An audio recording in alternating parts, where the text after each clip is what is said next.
Hey guys, this is Comic Uno, and today I'm doing a review for Buffy the Vampire Slayer issue 1, a series that was on at least one of my comics that were on my most anticipated list of 2019. Is a book I was really excited to read.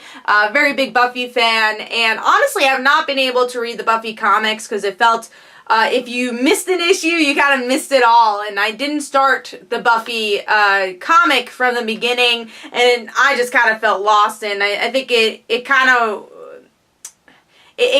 went on, it took its own lore. It kind of escaped from what the TV show was. So that's why I didn't really continue the comics. And it's nice that Boom is kind of doing its own thing and actually doing a reimagining of Buffy through the lens of 2019. And tackling my favorite aspect of Buffy, which was the high school years. For me, I followed the high school years. Obviously still finished Buffy and watched all of it. But found a little bit of a disconnect and followed more the journey of Angel after the high school years, and that was kind of my show more. So getting into this comic though, so with this, like I said, it's a reimagining, and I think that's a positive and a negative. I think for the future it's going to be a positive because we're going to be able to see stories that don't feel like lost episodes. They could kind of do its own thing, maybe explore stories that were in future seasons in the high school lens. So I think that's going to be fun. We're going to see different character developments, and I'm totally excited for that. But with this issue, it kind of felt weird because there's aspects where you're like, well, that didn't happen in the pilot this way, and especially with a show like Buffy. Obviously, people like their continuity,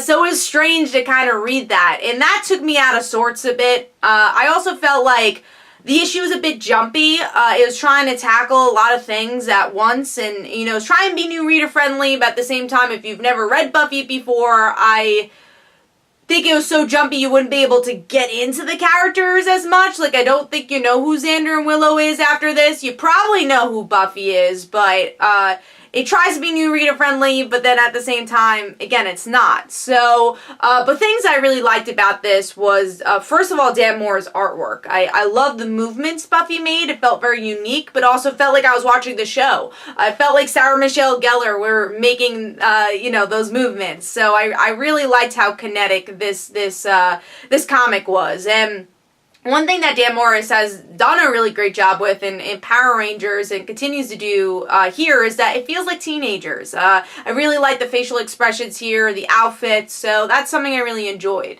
Story-wise, I think the best part of this was definitely the voices, and that's what I think obviously needs to be a strong base. Everything else could kind of be fixed as issues goes on.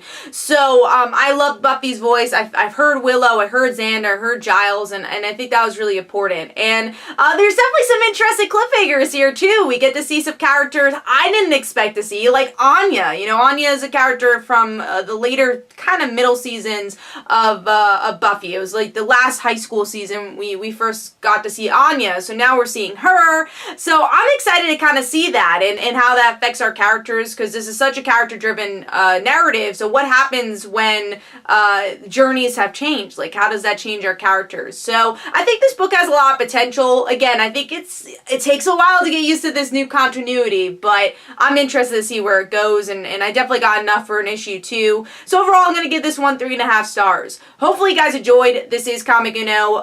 Go follow me on Facebook and Twitter. Also go check out my comic book, Like Father, Like Daughter. In the description below, there's a link for the Facebook of Like Father, Like Daughter if you'd like to check that out. And every Tuesday at 10 p.m. Eastern Time is Frontline Live, where we talk about our top 5 comics and comic book news. So be sure to check out that and go check out Comic Frontline as well.